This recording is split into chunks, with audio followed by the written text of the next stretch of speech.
Bonjour, cette vidéo est la dernière de la série Papercut. J'espère que cette petite playlist, cette petite histoire vous a plu et j'espère que vous ne la croiserez pas chez vous. Bonne vidéo.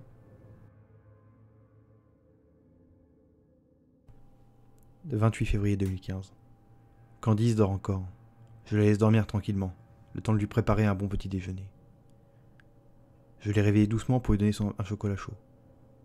Elle a l'air un peu désorientée, mais elle a surtout l'air heureuse. Elle a l'air intriguée par mon masque, que je n'avais pas enlevé pour dormir. Je l'enlèverai peut-être quand mon visage sera réparé. Je lui ai donné un carnet que je gardais pour quand celui-ci sera plein, afin qu'elle puisse y écrire. J'ai lavé sa robe au ruisseau et lui ai donné un t-shirt et un pull, qui lui arrivaient aux genoux. Elle ne parle toujours pas. Elle a dû subir un choc émotionnel. Je lui ferai visiter les alentours de la maison cet après-midi. Elle a l'air heureuse ici, et la forêt lui plaît. Je l'ai encouragée à écrire son histoire. Je l'ai lue, et je comprends maintenant pourquoi elle ne parle pas. 1er mars 2015. J'aime bien vivre ici, mais le problème c'est que je ne suis pas libre. Je veux être libre. J'ai essayé de changer de vie. Je vivrai en nomade, sur les routes. J'ai tué quelqu'un cette nuit, en ville, pendant que Candice dormait. C'est une fille qui me ressemble un peu. J'ai pu voler un permis de conduire, quelques pièces d'identité et les clés d'une voiture. Ça me permettra de conduire et de tuer un peu partout, à condition de changer de véhicule après chaque meurtre. J'hésite à emmener Candice avec moi. Je ne peux pas l'abandonner ici, mais en même temps, si je l'emmène, elle sera sûrement en danger. Je viens de lui parler. Elle m'a écrit, elle n'arrive toujours pas à parler. Qu'elle voulait toujours rester avec moi, et qu'elle voulait tuer. Je l'emmènerai avec moi. J'ai toujours mon masque sur mon visage. Ma peau cicatrise lentement. Par quelques endroits, là où la peau est réparée, elle est rose claire et tendue, toute lisse. Mon visage sera entièrement comme ça ? Tant mieux. Je ne veux pas avoir l'air normal. Pour aller en ville, j'aurais qu'à utiliser le maquillage. Vu la quantité d'artifices qu'utilisent ces gamines prépubères aux allures de pute, ça passera inaperçu. 2 mars 2015. J'ai commencé à faire mes bagages et ceux de Candice. On va bientôt partir. Dans quelques jours environ. Je compte utiliser cette planque plus tard, quand j'aurai besoin de me cacher un peu. J'ai montré à Candice quelques-unes de mes techniques de meurtre. Je m'entraîne à grimper aux arbres et je progresse assez vite. J'arrive à y descendre, la tête en bas en m'appuyant sur les branches. D'après Candice, j'ai l'air d'une grosse araignée. Ça la fait rire. Elle m'a demandé de lui apprendre à mieux dessiner. Et maintenant, elle s'amuse à gribouiller un peu partout, y compris sur mon journal. Mon visage est presque prêt. 3 mars 2015. Mon visage, excepté à quelques endroits, a entièrement cicatrisé. La peau est lisse et tendue, comme si elle avait été étalée avec de la colle liquide dessus. Et les roses claires partout, sauf autour de mes yeux, là où j'ai laissé de la peau. Mes lèvres sont fines et rouges claires, comme 2 fins coups de crayon. Mes sourcils sont inexistants, et mes narines sont 2 trous fins au milieu de mon visage. Ce visage, c'est le mien désormais. Un visage parfait. Je vais utiliser le maquillage afin de colorier mon masque pour qu'il ressemble à un vrai visage.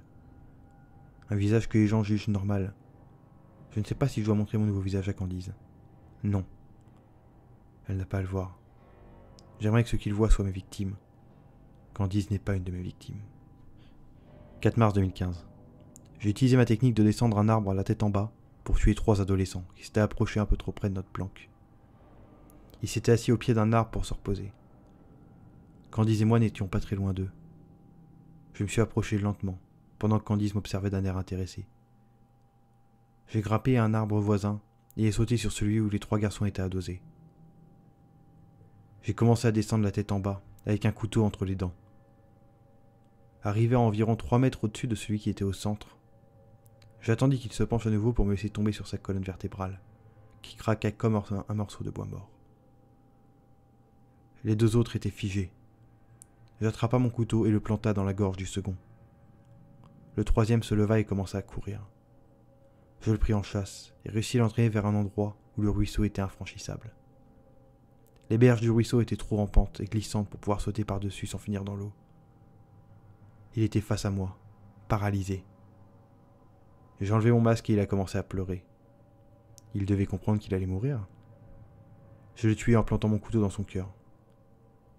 Son cadavre est tombé dans le ruisseau, teintant l'eau d'un rouge. Candice m'avait suivi et semblait fascinée. On a jeté le cadavre dans la rivière avant de rentrer à la maison. 5 mars 2015. C'est le grand jour. Candice et moi on part. J'ai fait nos bagages et on quitte notre petite cabane, pourtant bien douillette pour vivre en nomade. C'est sans doute beaucoup plus sûr. On a moins de chances de se faire pincer par la police. J'ai réussi à avoir une voiture. Candice et moi faisions du stop quand un vieil homme s'arrêta pour nous faire monter. J'ai attendu qu'on passe en pleine campagne pour le tuer, jeter le corps dans le fossé et continuer ma route. 6 mars 2015. Mon journal touche à sa fin. Je vais utiliser cette dernière page pour expliquer ce que je suis et ce qu'est mon but. Car je sais que la police aura mon journal. Je laisserai chacune de ces pages près de mes victimes. Peut-être même une représentation de ce que je suis, puisque rien ne me permet de prendre des photos. En tout cas, sachez que si vous lisez ces lignes, que je suis celle qui est près de vous quand vous dormez. Que je suis celle qui vous observe durant votre sommeil innocent. Je suis celle qui erre dans la nuit à votre recherche.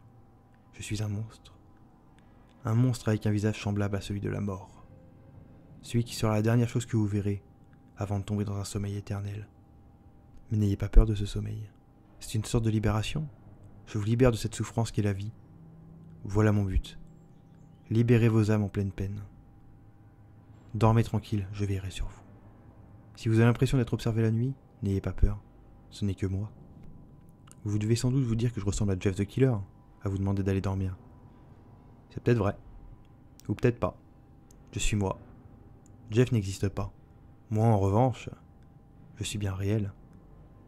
Si tu as laissé ta fenêtre ouverte, ne sois pas surpris si tu sens une main caresser ta joue et une lame glisser sur ta gorge. Je suis devenu une creepypasta.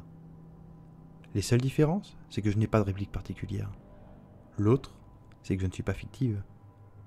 Je pourrais vous le prouver en dévoilant tout sur moi, mais il ne me reste que quelques lignes. Alors j'essaierai d'être bref pour la fin. N'ayez pas peur de moi.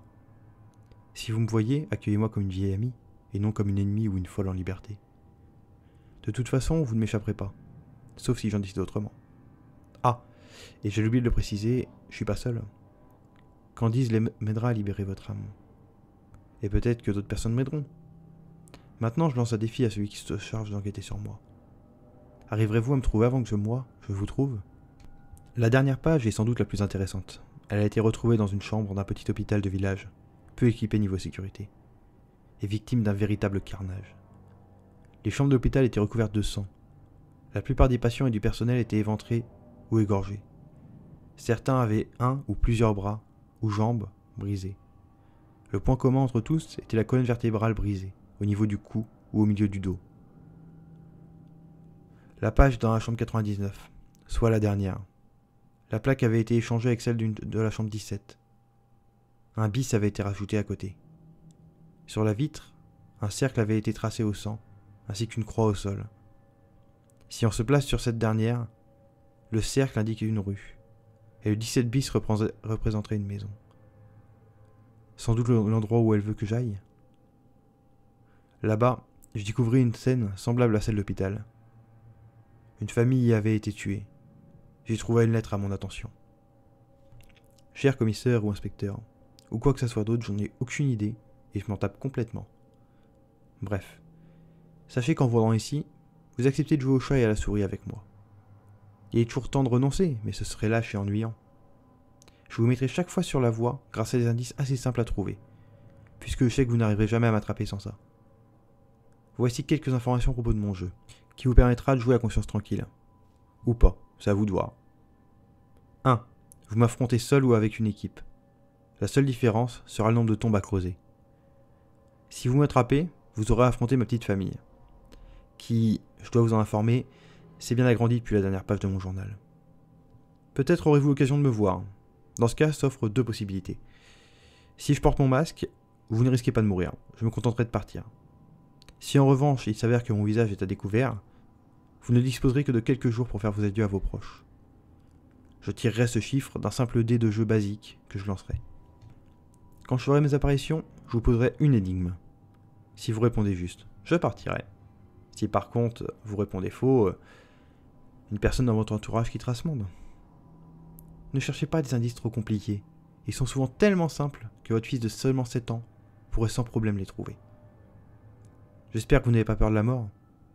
car désormais vous la côtoierez sans arrêt, que ce soit chez vous ou au travail. N'oubliez pas que je sais beaucoup de choses sur vous. Prenez bien soin de votre femme et de votre fils, et passez-leur le bonjour de ma part. À bientôt, et que le jeu commence. Papercut. 5 mars 2015 à 10h40. Si elle connaît tout sur moi, ce qui m'intrigue c'est qu'elle ignore le fait de mon grade. J'en ai fait un fils de 7 ans et une femme. Je dois vous avouer que cette lettre m'a mis assez mal à l'aise. Quoi qu'il en soit, ce rapport sera le dernier que je vous enverrai. Les raisons sont simples. Moins vous en saurez, moins vous courrez de risques. Bien qu'elle tue au hasard et ne semble pas avoir de victime favorite, faites vraiment attention à vous et à votre famille. Mais surtout à Papercut. J'ignore jusqu'où va mener ce jeu. Sûrement entre 4 planches. Mais j'essaie d'y jouer. Je suis prêt à tout pour coincer cette tueuse. Adieu. Très amicalement vôtre, Mathieu Sugo, inspecteur de police criminelle.